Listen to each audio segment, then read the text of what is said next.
To today's class by Advanced English Language Academy. This is Yasin, your English language instructor. Today we will be talking about accent and pronunciation difference, the difference between accent and pronunciation. It's a very common question, and every one of you would be asking this question from your teachers, from your instructors. When we go for seminars, so I'm mentally ready that someone just raises his or her hand, and I know that he or she is going to ask this question: what is the difference between accent and pronunciation?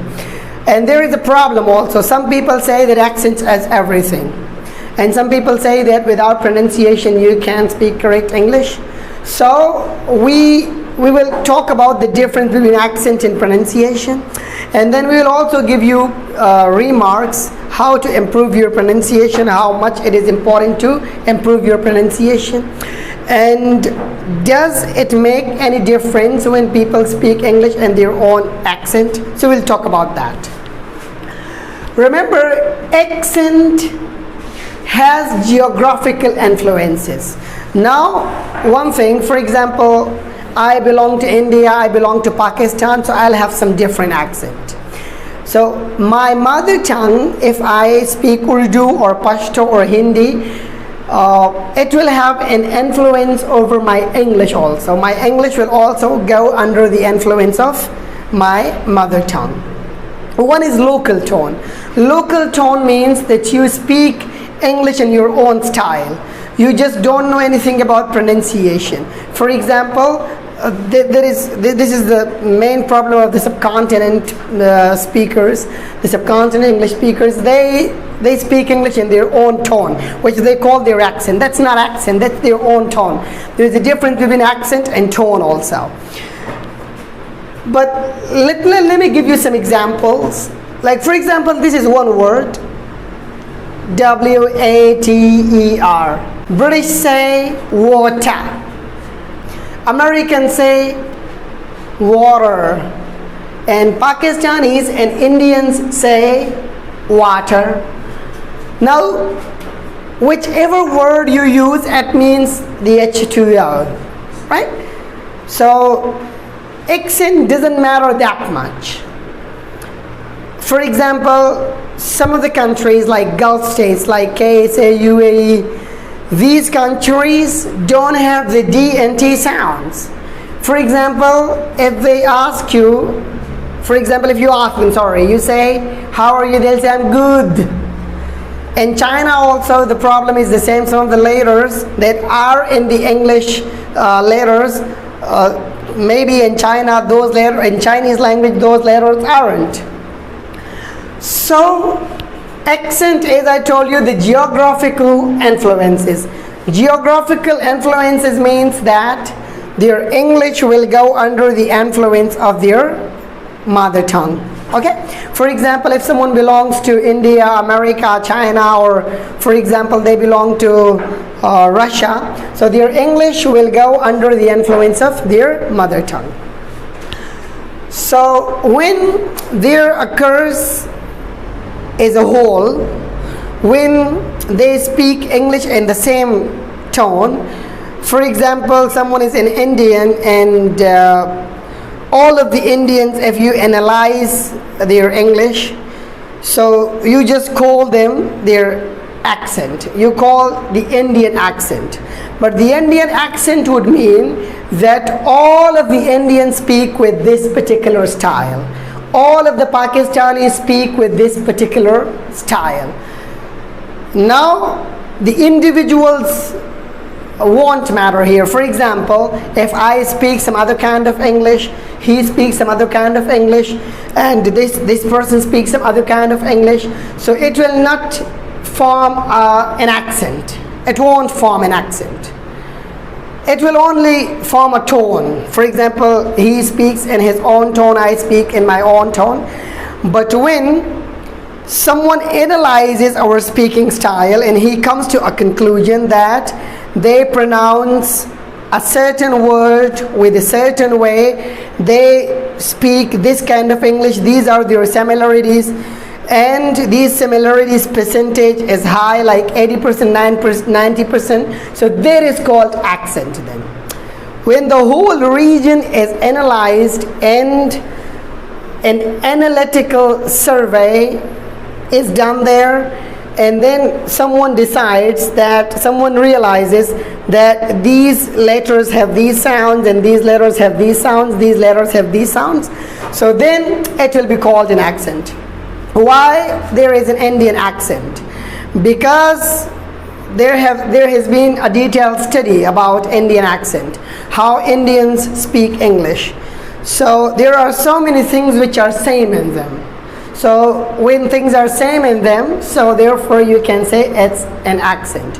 But if an individual is speaking in his or her tone, it cannot be called an accent. Accent doesn't make much difference. It isn't something very much important. You can speak English in your own accent, no problem. If you are Pakistani, if you are Indian, if you are French, you can speak English in your own accent. That's not a problem. But one thing you have to take care of: pronunciation. Remember that, as I told you, that even if you go to that Australia, they'll say stay. British stay, American stay, and Australians will say stay. So no problem, it's their accent. They can say that. Understanding? But if you don't know how the letters sound, for example, instead of D, you say D. Instead of T, you say T. So now it is not an accent, it is a tone. Let's talk about pronunciation. Pronunciation is spoken according to the IPA. IPA, we have already taken classes on IPA, International Phonetic Alphabet. So you should go back to our videos, or if you don't understand what we say, so you can find some other video also. You can Google it, you can find the phonetic chart as well. You will understand what pronunciation, what IPA is. So pronunciation is the standard formulation of words. Now IPA is a rule, okay? When the non-native speakers communicated with English people realized, or they understood, that almost all of the non-native speakers speak wrong English. And the reason was that we had been given dictionaries, and those dictionaries only Urdu or Hindi meanings were written, nothing else.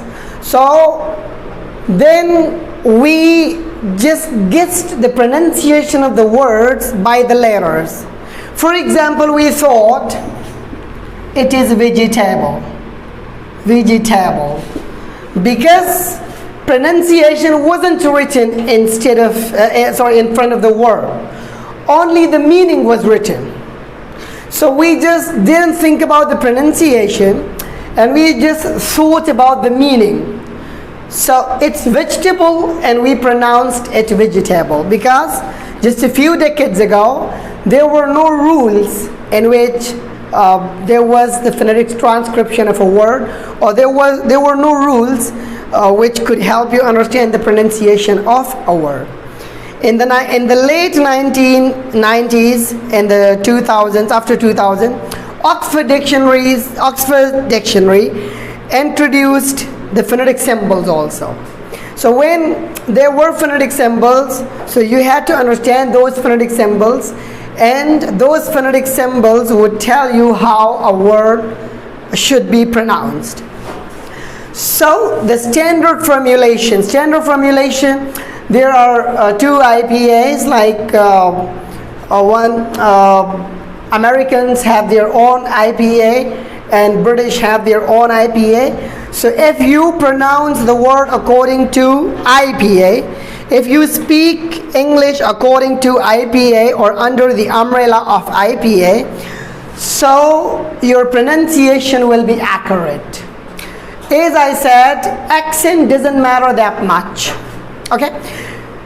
For example, you go to England, you speak an Indian accent, no problem.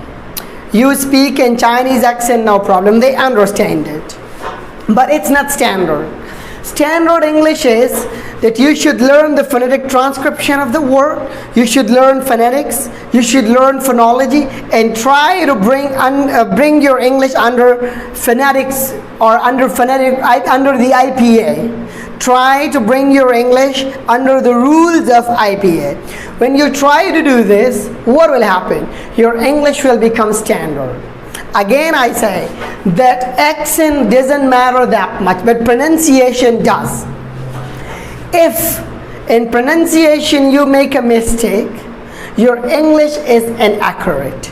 In accent, if you make a mistake, no problem, your accent has been registered, so no problem, it won't make a big difference. But pronunciation is according to IPA. So if you are only an English speaker, you want to speak English with someone, you want to communicate, your accent won't cause trouble. But if you're an English teacher, or if you want to appear in some high standard test like IELTS, TOEFL, these kinds of things, so what you'll have to do, you'll have to improve your pronunciation, you'll have to speak under the IPA rules. So that's what we wanted to say.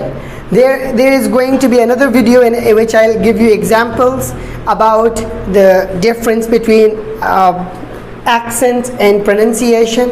We will also talk about another word, dialect, that is also a word, but today just wanted to tell you about accent and pronunciation. So remember one thing, that accent, when there are geographical influences on a language, for example, your mother tongue, it's Urdu, it's Pashto, and it has influence on your English also. So then it is called an accent. But again, I say when there are similar points in a region, so then it is an accent. For an individual person, if he's speaking in his tone, so it is not an accent then. And pronunciation is the standard formulation. So as I told you, that if you want your English to be standard, if you want to speak accurate English, so you will have to speak under IPA or according to the IPA rules. Thanks a lot. Keep watching. If you liked our video, subscribe to our channel. Goodbye for now.